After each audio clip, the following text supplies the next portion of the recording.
Yes, well, our dear Saint Therese is canonized by Pius the 11th. He beatified her, and then 2 years later, Israel, he canonized her.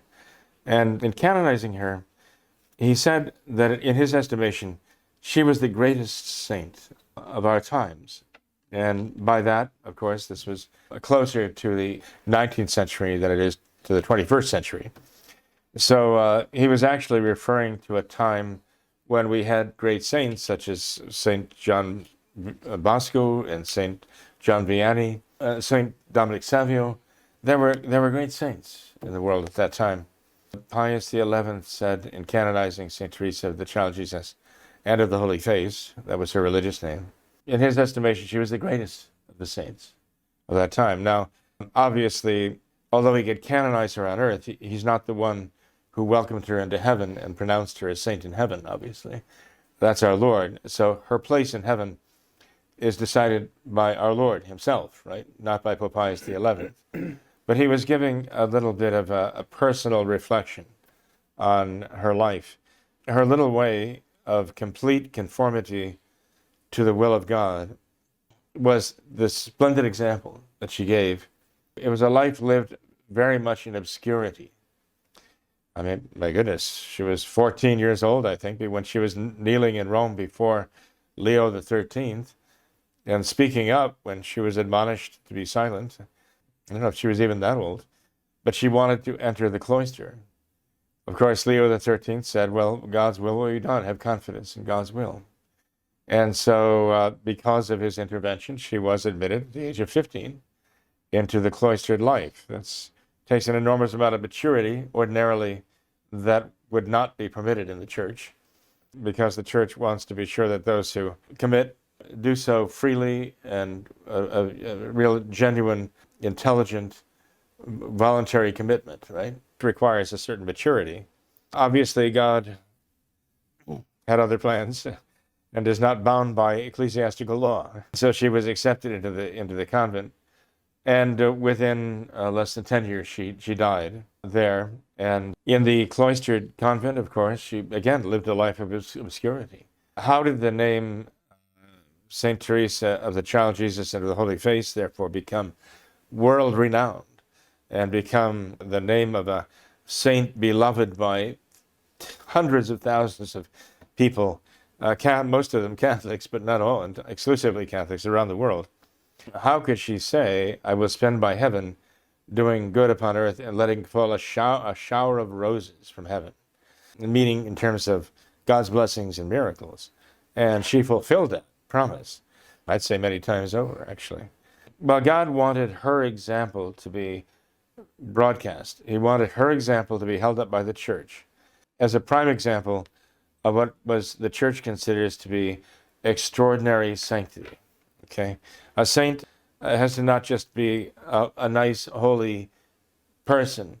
A saint has to manifest an extraordinary sanctity, which means an extraordinary love for God, which can be manifested really only in extraordinary sacrifice. Saint Therese of the Child Jesus offered herself as a victim soul for the love of God because she saw the world loved him so little. She wanted him to be loved very much, and so she offered her heart to be kind of a victim heart of love for him. Even when she was a little child, I mean, she was already practicing her little way. She talked in the Story of a Soul about considering herself like a little rubber ball, and the Christ child could play with the rubber ball as he wished, and that sometimes it would roll away and he would forget about it, so she would think it felt like that. But she was perfectly content to wait until the good pleasure of the Christ child would draw him there to play with his little rubber ball again. She considered herself to be no more than that, in a sense. She spoke of herself also as not expecting to be this great orchid or magnificent flower in the garden, but just the little flower that blends in and lends its little color to the overall beauty of heaven. That's how she saw herself, the little flower, really. And it was that humility that made her so much like the Blessed Mother herself, who said that the Almighty has regarded the lowliness of his handmaid, has done great things to her because of that very loneliness. lowliness. And we see that in St. Therese of the Child Jesus. She really followed our Blessed Mother as her model in her complete, I would say, even beyond conformity. So this is the example that she set. And we see that this is a real flesh and blood example of someone who slowly, in the course of her lifetime and the things that she went through, I mean, she's very human. You read what she wrote, and she goes through being a little girl to being, a young lady and entering the Carmel, and then what she experienced there. This is all real life material here. So we're not talking about some mythological figure. We're talking about a real flesh and blood person here who was elevated by God, grace by grace, day by day, to the unitive way, so that when she passed away, finally, she achieved such greatness in the eyes of God that God wanted to make her known on earth, so that her memory, her example, and her power in heaven can help others follow her example and also achieve spiritual greatness by cooperating with the grace of God, even as she did. There's a reason why God wanted her to be made known after her death, and he made her known in such an admirable fashion. It's really pretty spectacular to realize the significance of her very name, Saint Therese of the Child Jesus and of the Holy Face, what that means to so many people in the world today.